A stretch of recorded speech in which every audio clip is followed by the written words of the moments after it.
Good morning all of you dear students. जैसा कि पिछले वीडियो में हम क्वेश्चन नंबर 16 तक कुमार मित्तल की बुक से न्यूमेरिकल हम बता रहे थे, तो आज हम आगे शुरू करेंगे क्वेश्चन नंबर 17। तो जैसा कि स्क्रीन पे आपको क्वेश्चन दिखाया गया है, आप क्वेश्चन को रीड करें, पढ़ें। तो आइए क्वेश्चन को देखते हैं। क्वेश्चन नंबर 17 हमारा दिया गया है, यंग के प्रयोग में दो स्लिटों के बीच की दूरी यानी स्मॉल डी की वैल्यू हमें दिया गया है 0.3 मिलीमीटर। इसे हम लिख सकते हैं 0.3 into 10 to the power -3 metre या 3 into 10 to the power -4 metre. Next आगे बढ़ते हैं। स्लिटों से 0.6 मीटर की दूरी पर रखे पर्दे की दूरी में कैपिटल डी दिया है 0.6 मीटर। फिर लिखा है कि 10वीं दीप्त फ्रिंज केंद्रीय फ्रिंज से 10वीं दीप्त फ्रिंज की एक्सटेंड केंद्र से दूरी दिया है। केंद्र में हमेशा दीप्त बनता है और कोई भी दूरी हम केंद्र से ही मापते हैं। तो केंद्र से 10वीं की जो दूरी दिया गया है वह दिया है 1.2 सेंटीमीटर यानी 1.2 into 10 to the power -2 metre. अब करा कि तरंगदैर्घ्य फाइंड करिए, लैम्डा आपको निकालना है। तो आप जानते हैं दीप्त फ्रिंज के लिए आपका फार्मूला होता है xm बराबर m d lambda by D. तो यहाँ x10 बराबर 10 d लैम्डा बाई डी होगा। x10 की वैल्यू है 1.2 10 पावर -2, यहाँ 10 कैपिटल डी की वैल्यू 0.6, लैम्डा हमें फाइंड करना है और स्मॉल डी की वैल्यू दिया है 3 इंटू 10 टू दी पावर -4। इससे मल्टीप्लाई करेंगे तो 6 हो जाएगा और कटा देंगे तो 2 बार में कटेगा। 2 से इसको कटाएंगे तो 0.6 हो जाएगा। इसका इधर मल्टीप्लाई करेंगे 0.6 10 टू दी पावर -4, यह है 10 टू दी पावर -2 और बराबर में हो गया लैम्डा। तो लैम्डा इक्वल टू यहाँ देखिए ये होगा 4 और 2 6 और इसको हटाएंगे तो 6 गुणे 10 की घात -7 हो जाएगा। अगर हम ये मीटर में हुआ, यदि हम यहाँ 3 जीरो बढ़ा दें तो यहाँ 10 टू दी पावर -10 मीटर होगा, जिसे हम 6000 एंगस्ट्रॉम लिख सकते हैं। तो ये हमारा क्वेश्चन कंप्लीट हुआ। आप इसका स्क्रीनशॉट ले लें। फिर क्वेश्चन नंबर 17 हमने आपको ही बताया। 17 के बाद क्वेश्चन नंबर 18 आप बुक से देखें। क्वेश्चन नंबर 18 बिल्कुल वही है जो 17 है। तो क्वेश्चन नंबर 18 आपका स्टूडेंट, ये फॉर स्टूडेंट यानी आप खुद करेंगे बिल्कुल क्वेश्चन नंबर 17 की तरह। क्वेश्चन नंबर 18 दिया है, आप देखिए यंग के दूसरे प्रयोग में पर्दे को स्लिट से यानी पर्दे से स्लिट की दूरी 1 मीटर दिया, यानी कैपिटल डी की वैल्यू 1 मीटर दिया गया है। रखने पर व्यतिकरण फ्रिंज की चौड़ाई करेंगे 0.02 सेंटीमीटर या इसको आप लिख सकते हैं 2 into 10 to the power -4 metre. ये 2 हो जाएगा और सेंटीमीटर मीटर में -2 हो गया, -4 हो जाएगा। तरंगदैर्घ्य आपको लैम्डा की वैल्यू दिया है 6000 एंगस्ट्रॉम, जिसे आप 6000 into 10 to the power -10 metre या 6 into 10 to the power -7 metre कर सकते हैं। स्लिटों के बीच की दूरी यानी स्मॉल डी को फाइंड करना है। फार्मूला होता है W बराबर d लैम्डा बाई डी। इस d को यहाँ करेंगे, W को यहाँ कर देंगे तो d बराबर हो जाएगा d lambda upon W। Capital D की वैल्यू 1, लैम्डा की वैल्यू ये हो गई और W की वैल्यू है 2 इंटू 10 टू दी पावर -4। ये कटाएंगे तो 3 हो जाएगा और ये माइनस हो जाएगा 3। तो या तो 3 मीटर का ये आपका मीटर में हुआ या इसको 3 मिलीमीटर कर सकते हैं, क्योंकि 10 के घात -3 मीटर में होता है 1 मिलीमीटर। तो यहाँ से आपका ये क्वेश्चन आपका कंप्लीट हुआ। आप इसका स्क्रीनशॉट लें। अब हम लोग क्वेश्चन नंबर 20 देखेंगे। तो क्वेश्चन 20 नंबर देखिए क्या दिया आपका स्क्रीन पे। यज्ञ के द्विक रेखा छिद्र प्रयोग में स्लिटें 0.28 मिलीमीटर की दूरी पर है। स्लिटों के बीच की दूरी d 0.28 मिलीमीटर या 0.28 10⁻³ मीटर या 28×10⁻⁻5 मीटर, ऐसे लिख सकते हैं आप। और पर्दा 1.4 मीटर की दूरी पर है। पर्दे की दूरी कैपिटल डी दिया है 1.4 मीटर। केंद्रीय दीप्त फ्रिंज और चौथी दीप्त फ्रिंज, तो मैं बार बार आपको बता रहा हूं कि सेंटर में हमेशा दीप्त बनता ही है और कोई भी दूरी हम सेंटर से ही मापते हैं, इसलिए केंद्रीय से चौथी का नाम लिया है यानी x4, इसकी वैल्यू दिया है 1.2 सेंटीमीटर। तो आप इसे चेंज करेंगे तो ये 10⁻⁻2 से गुणा करेंगे तो ये हो जाएगा मीटर। अब कह रहा है कि इसकी तरंगदैर्घ्य बताइए और फ्रिंज की चौड़ाई बताइए, दो चीज़ फाइंड करना है। तो आप जानते हैं कि दीप्त फ्रिंज के लिए W बराबर होता है d⁻/d। ये सॉरी इसको छोड़िए, पहले हम चूंकि ये निकाल रहे हैं, xm बराबर है d⁻/d। तो यहाँ से वैल्यू पुट करिए x4, तो 4 d⁻/d। x4 की वैल्यू है 1.2 10⁻⁻2 इक्वल टू 4। कैपिटल D की वैल्यू दिया है 1.4, लैम्डा फाइंड करना है और स्मॉल d की वैल्यू दिया है यहाँ पे देखिए आप 28 10⁻⁻5। इसको कटा दीजिए, 4 7 इस 7 में इसका 0.2 हो गया। अब इससे कटाएंगे तो ये हो जाएगा, ये पॉइंट खत्म, 6 बार हो जाएगा और इसका क्रॉस मल्टीप्लाई करेंगे तो लैम्डा इक्वल टू हो जाएगा 6 इंटू देखिए -2 और -5, ये हो गया -7 मीटर, जिसे हम 6000 एंगस्ट्रॉम लिख सकते हैं। अब हमें निकालना है W, तो W बराबर d⁻/d। कैपिटल D की वैल्यू 1.4, लैम्डा की वैल्यू आपने फाइंड किया है, देखिए यहाँ पर इसको रखेंगे मीटर में, तो 6 इंटू 10⁻⁻7 अपॉन स्मॉल d की वैल्यू ये। तो आप यहाँ पे मान पुट करें और मान पुट कर देंगे तो इसको सिंप्लीफाई करेंगे तो आएगा 3 इंटू 10⁻³ मीटर, जिसे हम 3 मिलीमीटर भी कह सकते हैं।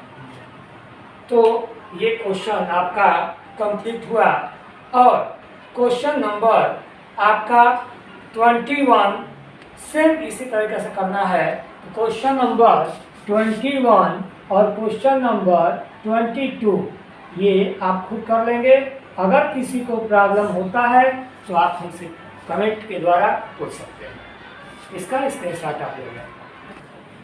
क्वेश्चन नंबर अब हम लोग 23 देखेंगे। जैसा कि मैंने बताया कि जैसे क्वेश्चन नंबर मैंने 20 बताया है, 21 और 22 ये आप खुद देखेंगे, इजी क्वेश्चन है, बिल्कुल 20 की तरह है। तो अब हम बताने आपको जा रहे हैं 23 नंबर का क्वेश्चन, और 23 हम बताएंगे तो 24 25 आप खुद कर सकते हैं। जैसे आइए हम देखते हैं 23 क्वेश्चन। देखिए दिया गया है कि यज्ञ के द्विक रेखा छिद्र प्रयोग में यदि स्रोत से पर्दे की दूरी 1.5 मीटर यानी कैपिटल D का मान 1.5 मीटर, प्रयुक्त प्रकाश की तरंगदैर्घ्य लैम्डा दिया है 6000 एंगस्ट्रॉम यानी 6 × 10⁻⁻7 मीटर हो जाएगा। 10⁻⁻10 होता है, ये 3 0 है तो -7 हो जाएगा। दोनों स्लिटों के बीच की दूरी यानी स्मॉल d की वैल्यू दी गई है हमको 0.15 सेंटीमीटर, तो ये हो जाएगा 10⁻⁻2 से मल्टीप्लाई करेंगे और पॉइंट को हटाएंगे तो ये हो जाएगा -4 मीटर। करेंगे फ्रिंज की चौड़ाई निकालिए, W आपको फाइंड करना है, तो चलिए W निकालिए d⁻/d से। तो आइए कैपिटल डी की वैल्यू देखिए, आपका दिया है 1.5, लेमडा की वैल्यू ये हो गई और अपान ये हो गया। यहां अगर हम पॉइंट को हटाएंगे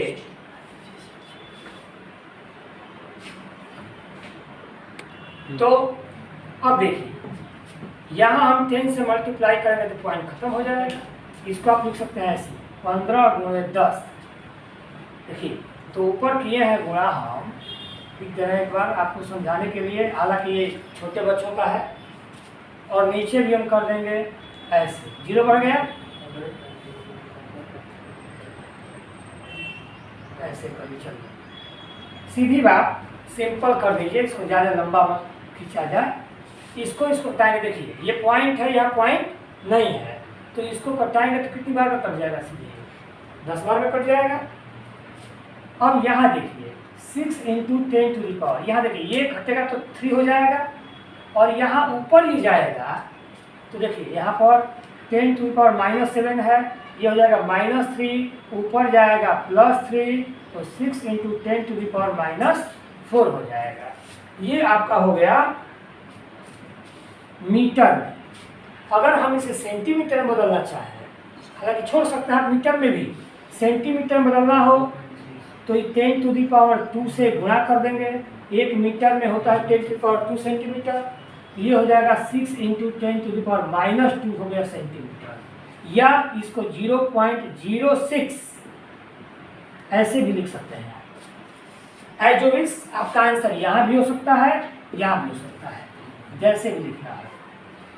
नाउ अब कह रहा है क्वेश्चन में आगे कि यदि स्रोत से पर्दे की दूरी दोगुनी, यानी डी की वैल्यू दोगुनी कर दी जाए, तो यहाँ देखिए स्रोत से पर्दे की दुगनी यानी कि डी डैश जो होगा वो 2d के बराबर कर दिया जाए, और स्लिटों के बीच की दूरी, तो स्लिटों के बीच में हम डी डैश मान रहे हैं, वो पहले की आधी कर दी जाए।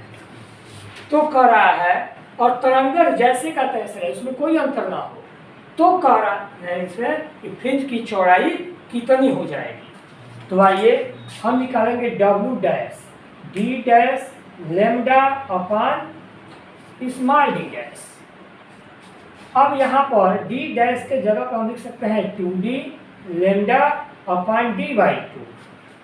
यहाँ देखिए 2 घट के जाएगा ऊपर तो 4 हो जाएगा d लेमडा/d, और d लेमडा/d अर्थात w, इसके जगह पर हम लिख सकते हैं w, तो ये हो जाएगा 4w।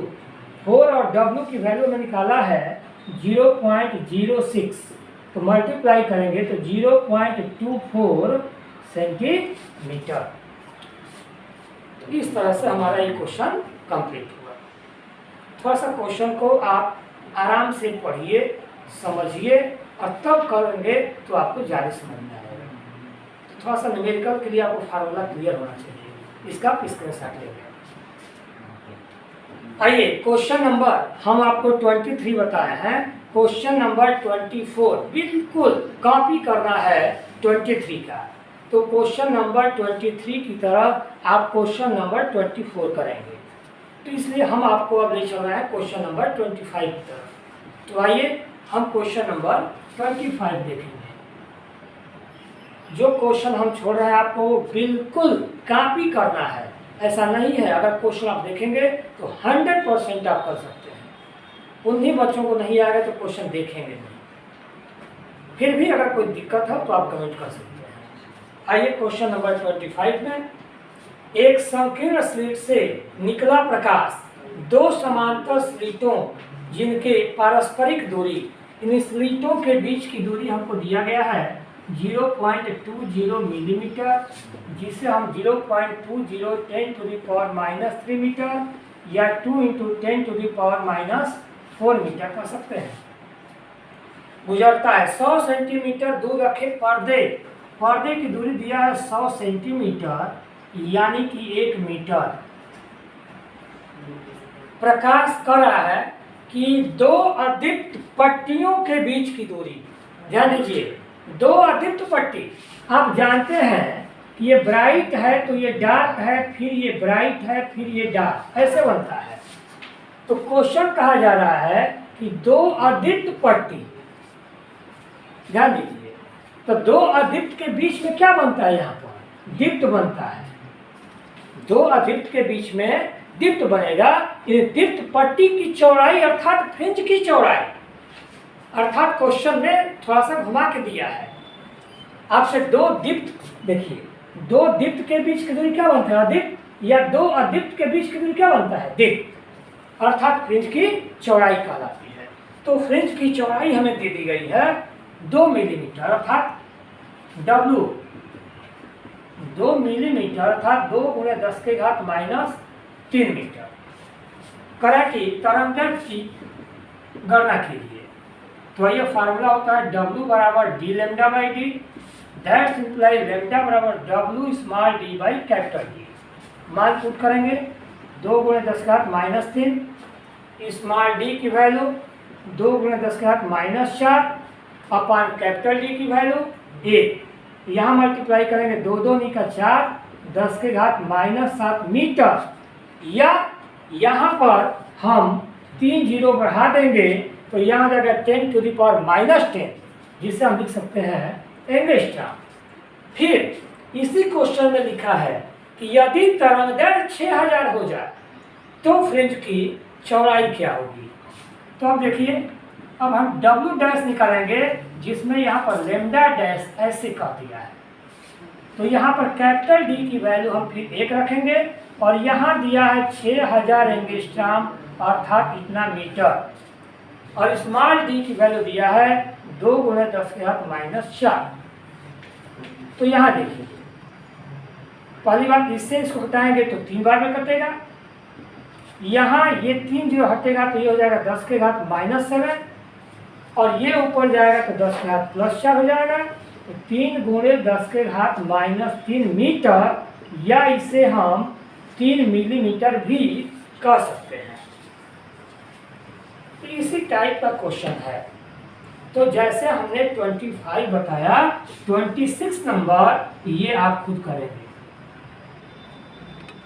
इसलिए हम आपको अब क्वेश्चन नंबर 27 बताएंगे, तब तक इसका आप स्क्रीनशॉट ले लें।